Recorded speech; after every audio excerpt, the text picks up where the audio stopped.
Welcome to the Franchise Founders Podcast, where you'll hear right from the source how people like you have been able to buy and build their businesses across different industries all over the country.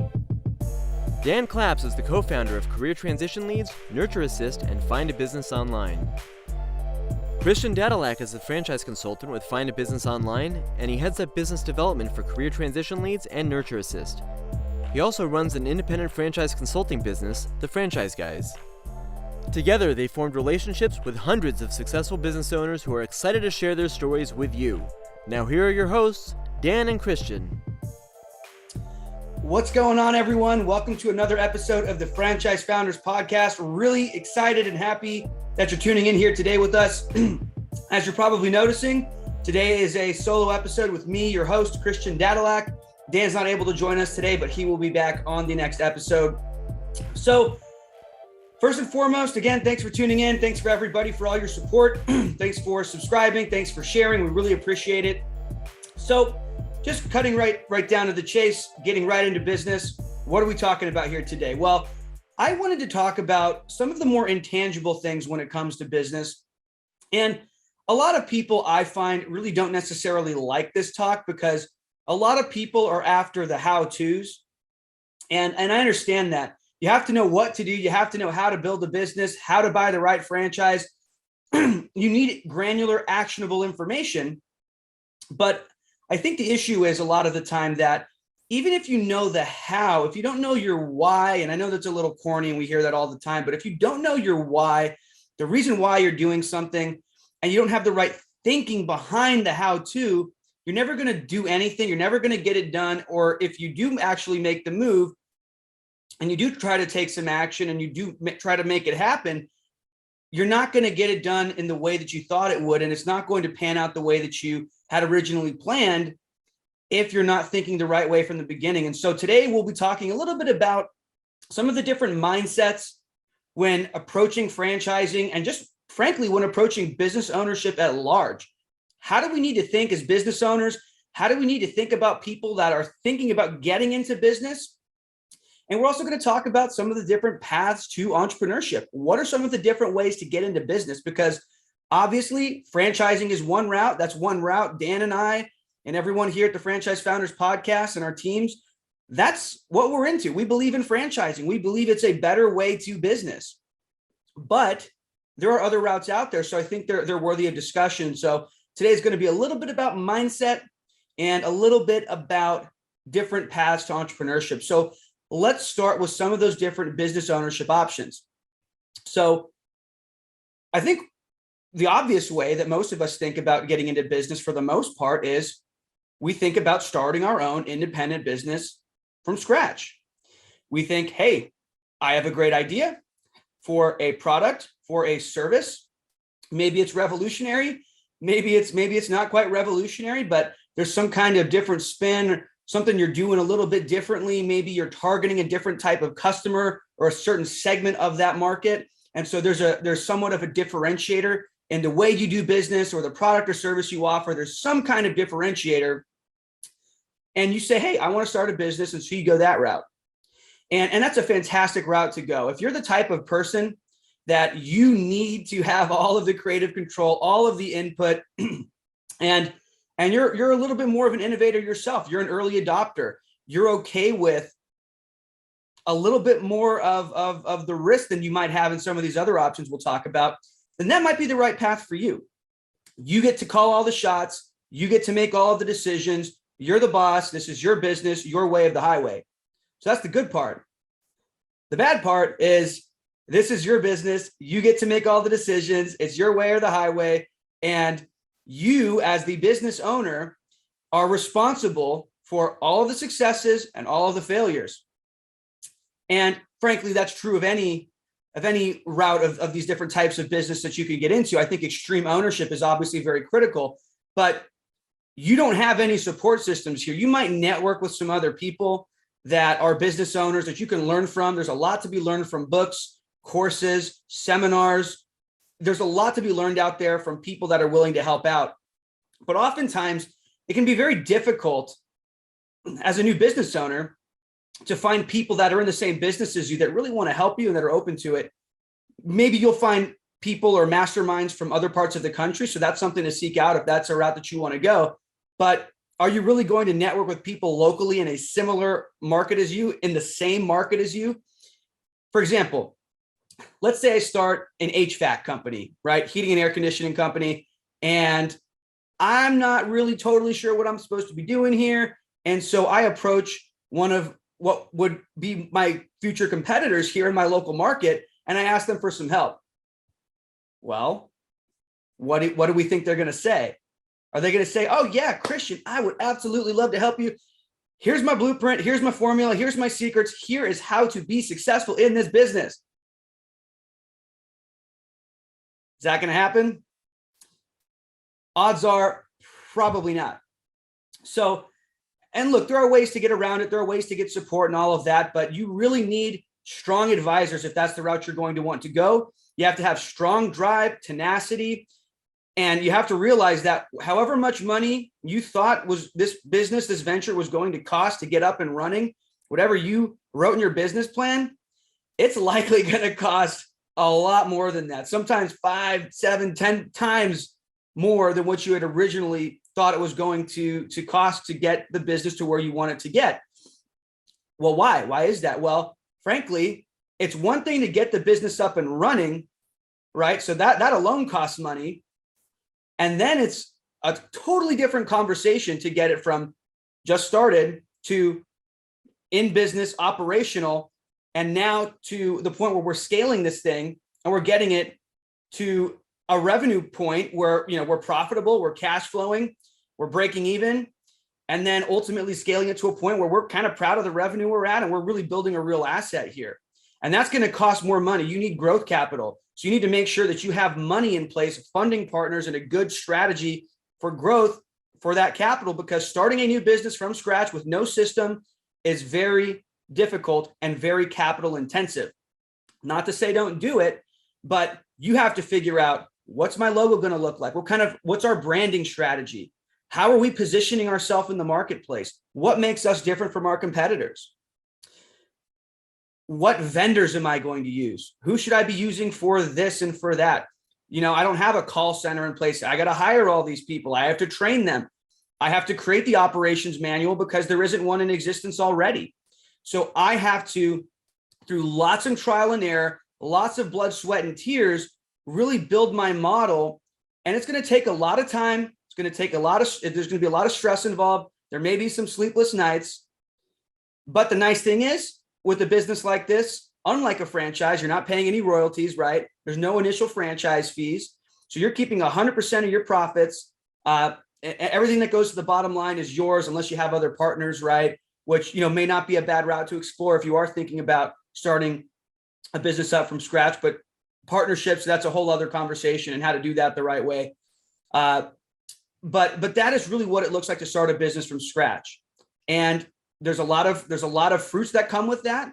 And there's a lot of things that can be a little bit scarier. You have to make sure you're doing all the market research up front, both for your industry, for your specific area, find out who your competitors are, a lot of market research. So, and you should do that with any business, but especially if you're starting something from scratch, you really need to make sure you have all your bases covered and your business plan is airtight and ready to go, and you're ready to execute on it. And you're the type of person who really is that execution type person who can really get it done and is okay with taking on a little bit more risk than some of these other strategies we might talk about. So that's one route. That's one path to business ownership, starting your own independent business from scratch. Okay. The second route is you can buy an existing business. That's another fantastic way to get into business. And obviously the appealing elements of buying an existing business is the fact that it's already existing. It's in operation. It's up and running. Someone else already did the hard work for you. Everything that we just talked about that has to do with starting up a business from scratch, you don't have to deal with any of that. That's been done for you.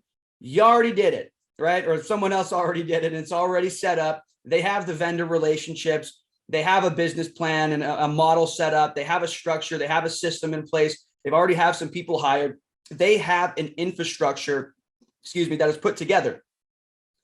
And that's what you're buying in many cases. You are buying a system, and you're also buying cash flow, right? You want the business to be profitable, but that is the difficult thing.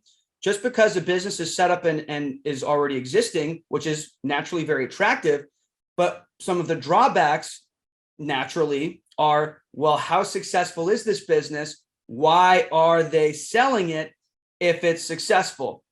So naturally, there's a lot of due diligence that needs to happen. You have to have lawyers involved, maybe use a business broker. There's all sorts of different questions you need to be asking, and you need to be asking the right questions to really figure out if this existing business is something that you can take over and then obviously succeed with.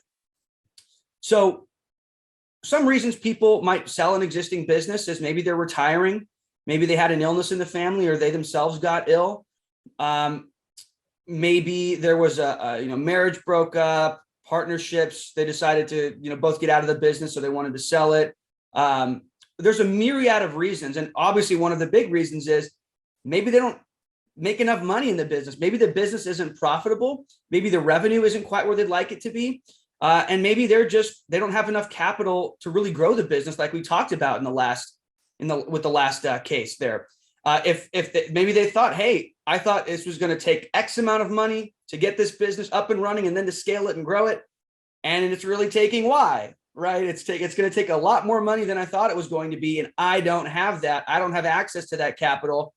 And so I'm going to sell the business or my interest in the business. So these are all things you need to consider. You need to look at the numbers. You need to poke around. You need to really see if this business is worth what you're about to pay for it. And one of the other drawbacks with buying an existing business, let's say it is a really fantastic business, then you're likely going to pay a premium for it up front. Now, it could be worth it because it's already a set up business. It's successful. It's running well. There's an infrastructure in place. You don't have a lot of that setup of the headache of setting it up. So that's already been done for you. You don't have to go through that as much. So that's appealing, right? But let's say that it's an underperforming location, right? Let's say it's an underperforming location, or the business itself is just underperforming and it's only one location and you're taking it over. Really, now the question becomes, are you a strong enough operator to turn this business from a dud into a stud? Do you have the capacity as an operator to do that? And maybe you do, maybe you don't, but how do you know? Have you ever owned a business before? If you have, and you've had some success in operating a business, then maybe that is the right route to go, because you can say, I was a really strong operator in my business, and so I think I can take this and make it from a dud into a stud. But I would caution you, if you had success in one business in one industry, that doesn't automatically translate into success over here in a completely other type of business and a completely other industry. Just because you think you have the Midas touch in what you used to do doesn't mean everything you touch is going to turn to gold in this new venture. So be careful with that. And if you haven't owned a business before, well, then that's a little nerve-wracking as well, because you might go in there and be a great operator, and you might not be. And there's really only one way to know, which is really to do it. But of course, you have to be okay with that risk and understand going into it that is the likelihood. But some of the nice parts about that, of course, is you might get a really nice business at a discount, where if you can come in with some additional capital that the other owner didn't have access to, you can really turn it around and grow it into something. Maybe you're cutting some costs, you're focusing more on certain revenue streams that are driving most of the business. You have better marketing initiatives.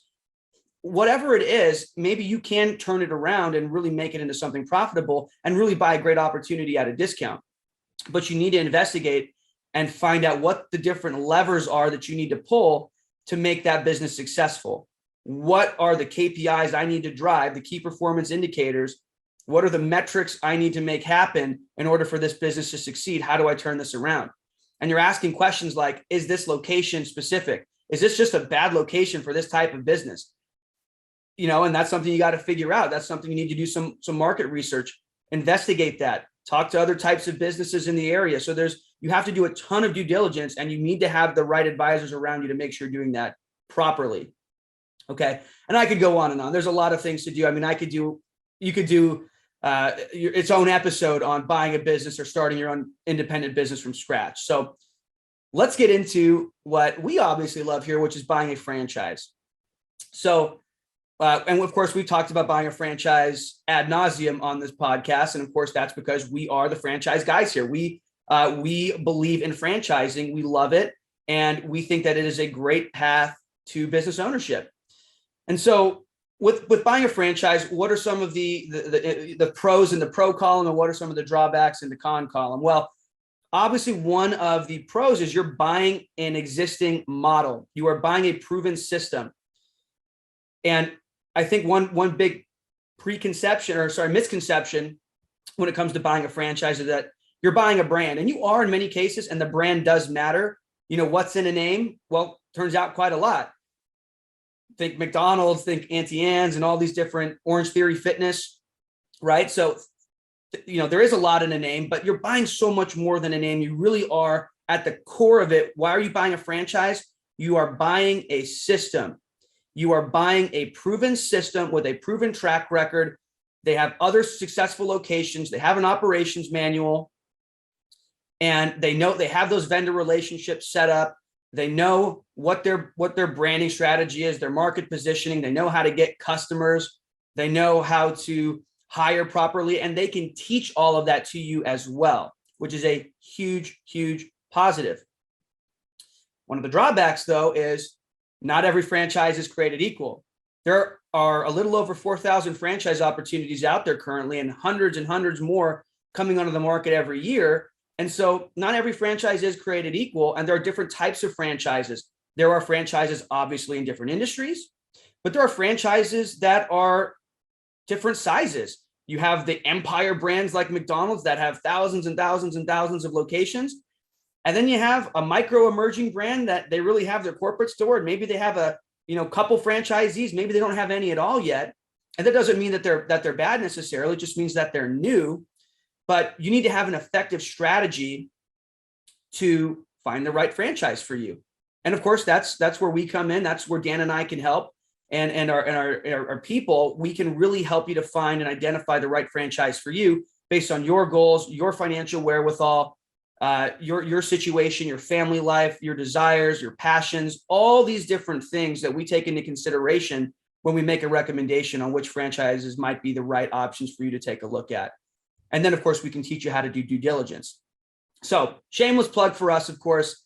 But beyond that, buying a franchise is fantastic because, again, you have a proven system and a proven model. You can come into it in many ways like an existing business. Yes, you have to get everything set up. Yes, you do. But you have the operations manual, the help and support behind you to really get everything up and running. And again, some franchisors offer more support than others. So that's really where some expertise can help.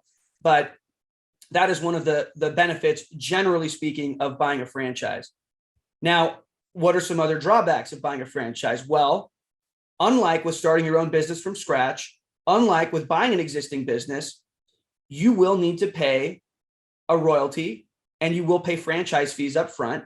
And in many cases, you'll pay renewal fees as well. So what's a franchise fee? For those of you that aren't aware, a franchise fee is basically a one-time fee that you're paying to the franchisor up front to license their system and their business model.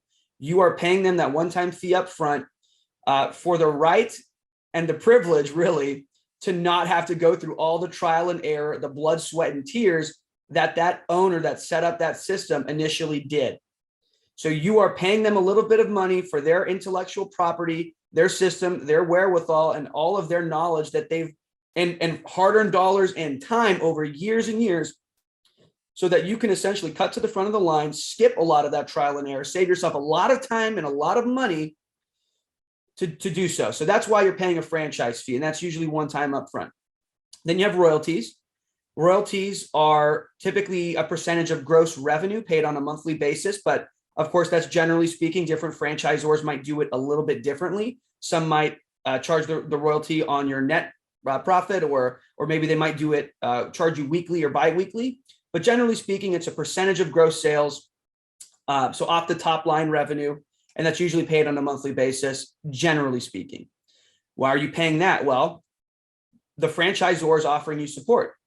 They are providing, in many cases, I know many franchises that have a call center where they're taking the calls from the customer.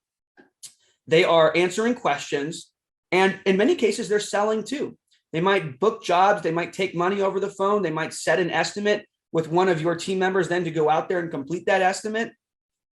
And then they have the marketing processes in place, digital marketing, traditional stuff like print ads, direct mail, radio spots, all these different things, some old traditional marketing and some obviously newer digital marketing as well, even influencer marketing in many cases.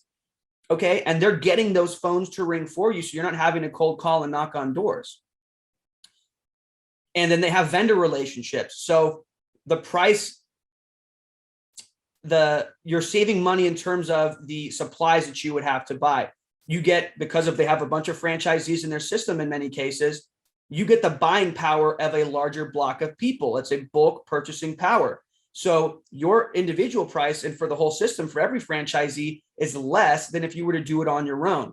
So that's another huge reason why franchising might be a better bet for you than starting your own independent business or buying an independent business, because you're not getting all of that support. You're not getting those supplier relationships and those vendor discounts because you don't have the volume, or at least, maybe down the road you might if you really scale a nice large business. But as one operator, especially in the beginning, you likely don't. So there's some value in that franchise relationship. And so it might make some sense to pay a royalty and to pay an initial franchise fee for that support, that ongoing support, for some of those systems and processes that they have in place, which really helps to remove a lot of headache from your plate that you would otherwise have to contend with if you were to buy an existing business or start one on your own. So again, we're big fans of franchising here at the Franchise Founders Podcast, obviously. But those are some of the pros and cons of buying a franchise. And generally speaking, again, we can do a whole episode on it, but that is some basic info there. And then the fourth way is to buy an existing franchise. So similar to buying an existing business, there's a lot of the similar drawbacks and benefits as well as buying an existing business.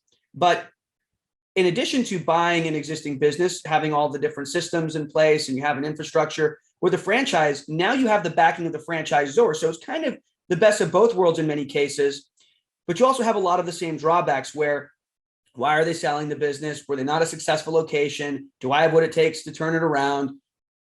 All of these things you need to take into consideration when buying a franchise resale. And again, that's something we can do a whole episode on, and we probably will at some point. But that is something to consider as well. Maybe a franchise resale is the right fit for you. But in many cases, starting something up from scratch where it's your own baby and a lot of the mistakes that maybe were made by a prior franchisee and getting the business set up and running, you can choose to do it the right way from the beginning. So I go through all these different ways so that you can understand some of the different routes to getting into business. And so you understand, here's what some of the pros and cons are of each, so you can help decide for yourself what sounds best for you. And if you don't know, of course, we can help you with that. We can chat and help you to figure out which one of those paths might make the most sense and give you some insight moving forward, whether or not buying a franchise is the right fit for you. We want you to do what's right for you and for your family, of course. So those are some basic differences and some basic ways to get into business. Now, I'm not talking about being an investor where you can invest money into a business, be a silent partner, invest into private equity deals. I mean, there are so many different ways to have your money working for you in businesses, but I'm talking about specifically from the standpoint of owning a business and really operating it. Okay. So that's kind of like the first half of what I wanted to talk about today. What are the different ways you can get into business ownership? So we had starting an independent business from scratch, buy an existing business, buy a franchise, or buy an existing franchise, also known as a franchise resale. Okay. So let's talk a little bit about the mindset necessary to get into business in general. And I think a lot of this mindset applies across the board, regardless of which of these routes you choose to get involved in. So there's a book I'm reading right now, and many of you have probably read it. And if you haven't, I highly recommend reading it. And that's a book called The Cash Flow Quadrant by Robert Kiyosaki. Many of you might know Robert as the author of Rich Dad, Poor Dad. Fantastic book. That was a book I read when I was 18 years old that really sparked my entrepreneurial journey and helped me to have a mental shift from thinking of, what life might be like in the typical, go to, do well in school, go to a nice college, and then get a nice, safe, secure job with benefits. That really kind of flipped that thinking on its head for me. And there were experiences that I had growing up, seeing my dad working as a self-employed cinematographer, as a director of photography, having his own business, but really being in the S quadrant, which I'll talk about in a second. And then seeing my mom more on the employee side, I saw some of the benefits that my dad was able to have and some of the freedom he was able to have that maybe my mom wasn't able to have. But what I'm here to talk about today is being in what's called the B quadrant, which is the business owner quadrant of the cash flow quadrant. And all the cash flow quadrant says is how you make your money, how you make your income. So if you imagine a line down the middle and then, 4 quartiles, basically. On the left side, you have an E at the top for employee. On the bottom, you have an S for self-employed. And then you go to the right quadrant, and that is B for business owner. And then under that is I for investor. So employee is obviously what we know it to be. You work for a company, and so you have limited time and limited money in many cases. You trade some of that freedom for the security and some of the guarantees, or what we perceive as guarantees, from those corporations or company, whichever company you work for, not necessarily a quote unquote corporation, but you get what I'm saying. The S quadrant is somebody like a dentist, a realtor, different types of consultants. That is someone that's in the S quadrant that they have a little bit more freedom, they have some more time, and they might make a little bit more money as well. But the challenge there is if they don't work, they don't make money. If a dentist goes on vacation and he's not working on teeth, he doesn't have money, right? He's not making any money. He's not driving income. Then you have B, which is owning a business, really owning a system. Think about a McDonald's. When you own a McDonald's franchise, just as an example, I'm not saying that's the right fit for everybody or even for most people, but that's what a lot of people think when they think franchising. So we'll use that as an example. So when you own a McDonald's, you own a system. Is the owner in there taking orders at the drive-thru? Is the owner in there flipping burgers or making fries? Is he at the cash register? No. In many cases, the owner really isn't even there at all. There's a general manager in place that's running the day-to-day operations. And of course, the owner is involved talking to the general manager, looking at all the key performance indicators, marketing initiatives, and they're involved to some degree, but they're not involved in the day-to-day as much. They're focusing on growing the business, cutting costs, running it from a very high level. They own a system where they're leveraging the time and efforts of other people. And that is really what I want to talk about. I'm not really going to get into the investor side today. That's obviously where you're investing in different things, and could be real estate, could be stocks, bonds, mutual funds, whatever the case is, private equity deals, maybe stuff that is for accredited investors, even real estate syndications. That's a whole separate concept that's outside the scope of this podcast. But as a business owner, you have a business that leverages the time and efforts of other people, and you have money that's getting created for you by leveraging those different efforts. And so the business doesn't rely on you necessarily to make money. If the business does rely on you to make money, I would argue that maybe you don't have a business. And not to be so cruel to people in the S quadrant, but it is helpful to have that team in place, that there's an infrastructure where you're not necessarily needed in the day-to-day operation for the business to succeed and even to grow. And I think that's a challenge for a lot of people. And this is where I'm going to start talking about mindset. You should not want to be the face of your business in many cases. And that's where checking your ego at the door is very, very important, because you should want to almost be behind the scenes. If your customers are coming in to see you, if your employees are coming in to see you, if you are at the center of your business, then if you leave, what happens? If you go to sell that business someday, what happens? Who's going to want to take over that business that is so heavily reliant on the owner? Not many people. And so it's important to have the mindset going in. I'm going to check the ego at the door. I'm going to empower other people to really succeed here and to run the operation. I want my manager to be empowered. I want them to make decisions. I don't want every decision to have to run through me, because if every decision has to run through me, I don't really have a business and I'm not empowering a team, you need to learn proper delegation, and you need to be the type of person that can learn how to delegate and is willing to learn. Delegation, like most things in life, is a skill. You may not have that skill naturally, but you need to be willing to learn if you're going to have a successful business. And the more hands-off you can be, and the more you can empower your team and build an effective team, the more success you're going to have, the less stress you're going to have, and the better things you're going to be. So a couple of things also in terms of mindset with owning a business in the B and being in the B quadrant of the cash flow quadrant is you need to place your focus on the system, not necessarily or so much on the product or service. So Robert Kiyosaki talks about in the book, he's obviously a multimillionaire many times over, and he obviously gets pitched by many different people that want to start a business. And he says, look, I might like their product or service that they're pitching me on, but if I see that their focus is on, I have the next thing, some sliced bread and the product, I have this product, and if I can only get some money to get it made, then man, it's going to win and we're going to kick ass. Or I have this service that just is just so revolutionary. He might like it. He might think it's a good idea, but he knows that if you are going to succeed in the B quadrant, you need to be someone that is focused on the system, not so much the product or service. Yes, that's important, but it's the way that you deliver the product or service. That is what counts. If you have the team in place, the operational manual, the systems, you know what numbers to look for, you know what the marketing strategy is, your different marketing methods, you know which vendors you're going to use, all these different things. That is what's priceless. It is the system. And that is why buying a franchise is amazing, because you are buying a system that's already in place. Yes, you get the brand image, right? But the system, I would argue, is even more important than the brand. Okay, so you need to have a focus on the system. You are looking, when you are buying a franchise, you are focusing on buying the right system.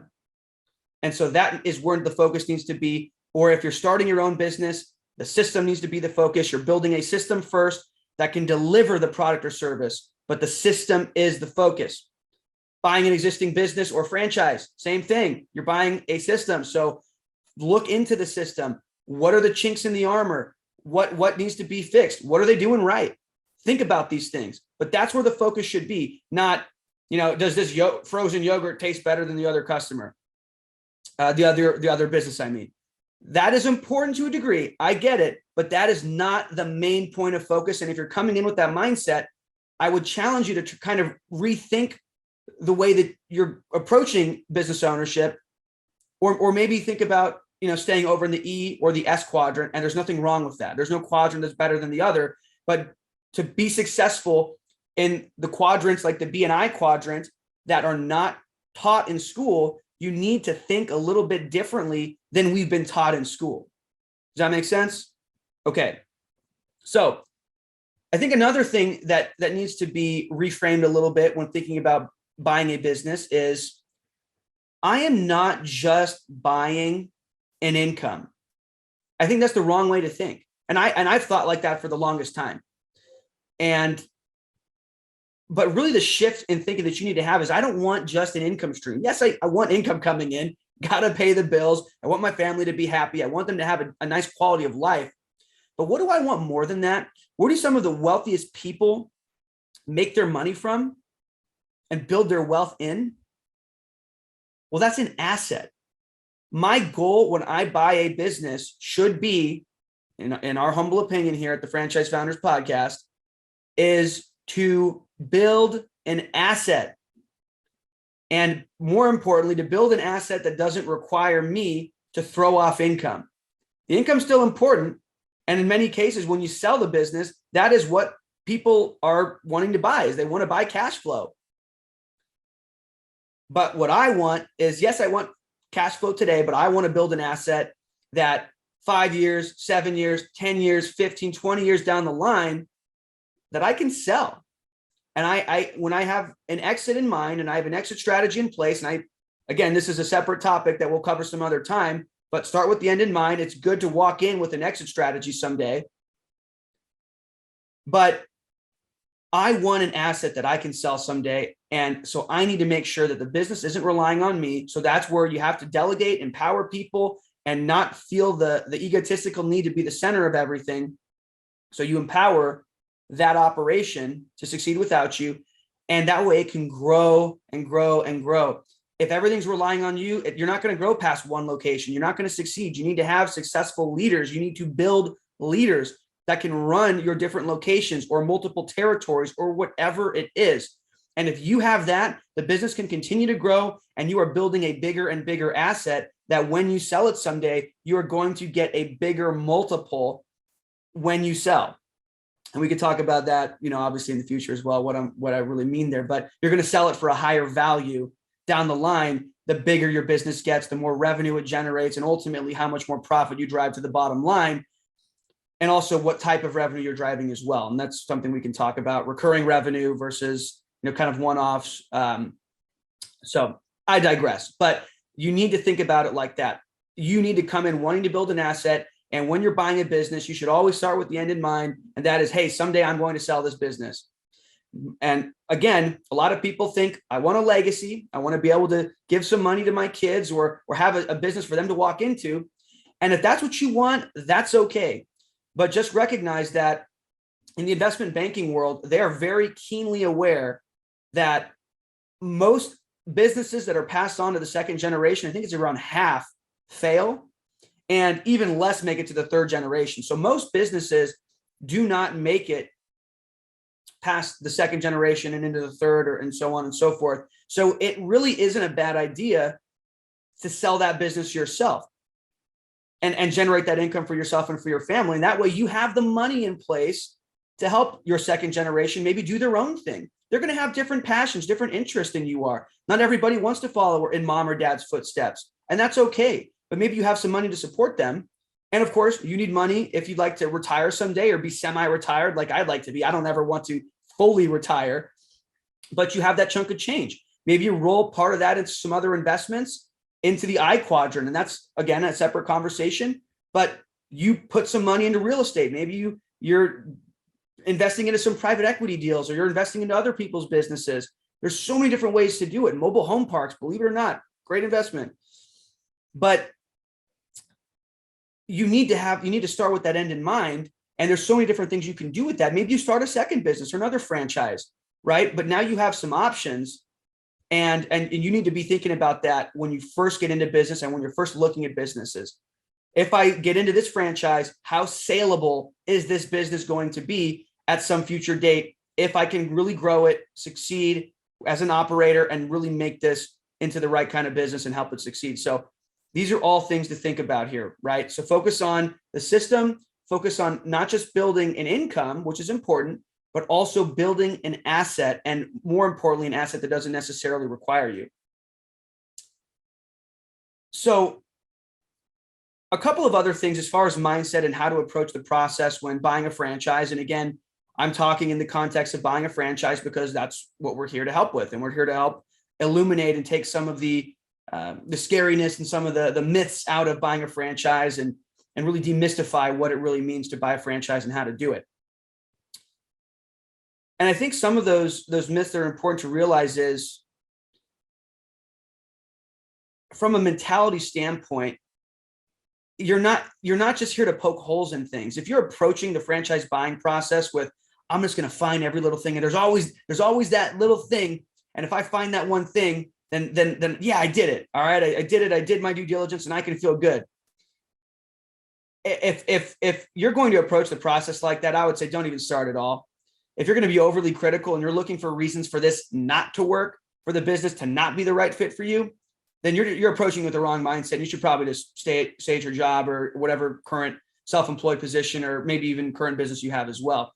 You need to go into the process with a healthy level of skepticism. I'm not saying don't do your due diligence. For the love of God, do, and we will teach you how to do that properly. But you need to come in thinking, look, I'm committing to being in the B quadrant. I want to be a business owner. I've always wanted to be a business owner. This is my time to shine. Whether I'm transitioning out of my job right away and I'm going to go full-time into this sucker, or I'm going to start semi-absentee if the franchise allows, and then transition in over time as the business becomes operational, grows and scales. But you need to go in thinking, I have made the decision in my mind to become a business owner. You need to get to that point, obviously. Now, in the beginning, you might still be figuring out if this whole business thing is the right fit for you. And that's okay. If that's kind of where you're at, then you need to just approach it from a standpoint of, I'm here to learn. I'm here to get educated. That's what I'm here to do. But eventually, you do need to get to that place where you realize, man, you know what, Christian, Dan, I want to be a business owner. I'm ready. I've built up all these skills in my corporate career. I've been building someone else's wealth and someone else's dreams my entire life. I am ready to be a business owner. I'm ready to be in the B quadrant, like so many of these other folks that I've been building immense wealth for with my time, my skills, my resources over the years. Okay. Once you get there, then and only then, I think, are you ready to really buy a franchise? And that's where it becomes, okay, let's look at several options. Of course, do our proper due diligence with each of them. But then we're looking for reasons to do it, not reasons not to. And the franchise should be giving you good reasons too. And you might find some red flags, but you're not going in there looking to poke holes in the whole system, because frankly, that's going to turn the franchisor off. They're not going to want you in their system if that's the mindset you're coming in with, because those people tend to be really, frankly, pain in the ass franchisees that nobody wants to deal with. And frankly, they tend to be the underperformers versus the people that they do the right due diligence, but they're willing to, take a shot on the franchisor. They make sure that all the ducks are lined up. There's no major red flags or anything crazy, but they're willing to take a shot on the franchisor. They're willing to follow the system. They're willing to make it happen. That is the mindset you have to approach going into business with. Frankly, even if it's not a franchise, but especially if it is, there has to be a trust relationship. The franchisor is going to trust you with their system, with their model, that you're going to succeed, that you're not going to violate your franchise agreement and make the brand look bad, that you're going to be a good representative of the brand. And then you're trusting them that this is the right vehicle to help you to achieve your goals and dreams. Right? But it takes two to tango. It takes the right vehicle, but it also takes the right driver. And so you need both, right? So I digress, but you need to have that mindset going in. And so the focus should be on finding the right match, if that's the case. Finding the right match, finding the right franchise. Eventually you should get to the point where it's not a question of if I'm going to buy a franchise, but it's more of a question of, well, which opportunity is the right for me? Which industry? What support systems do I want? One that's big or small or more emerging or more established? Do I like the idea of having more recurring revenue? Do I like the idea of having a higher ticket sale that maybe isn't as recurring, but I get a lot of really nice big hits and drive some serious revenue?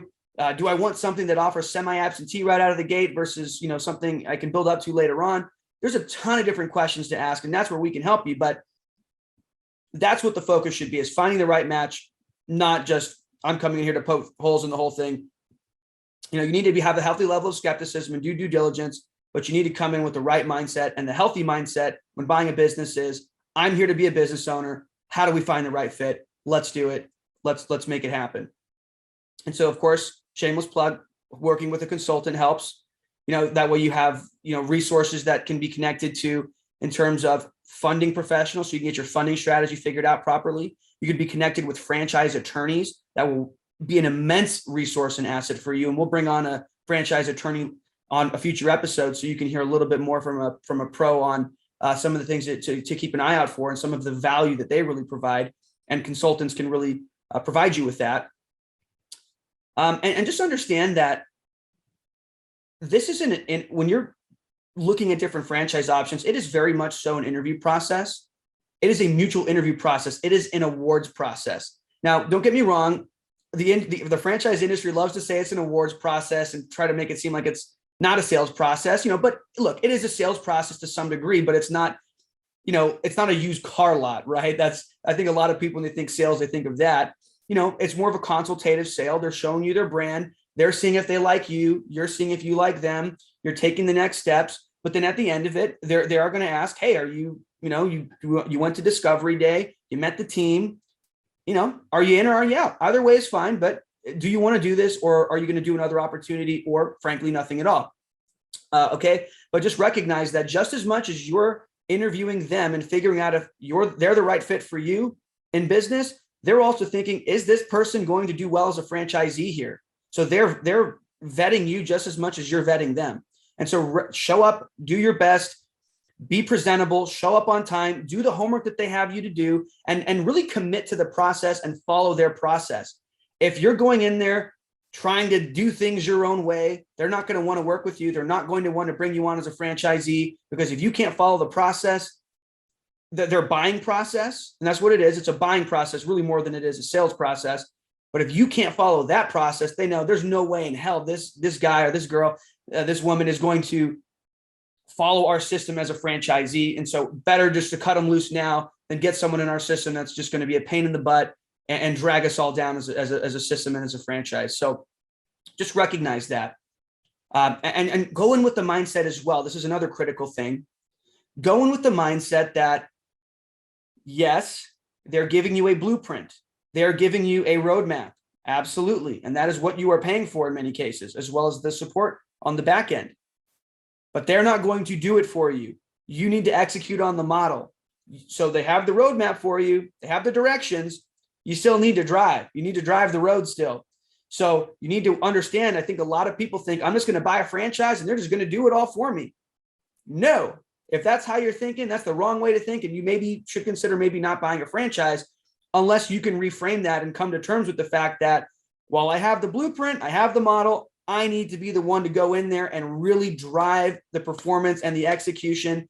I am the X factor. That's what you have to go in thinking.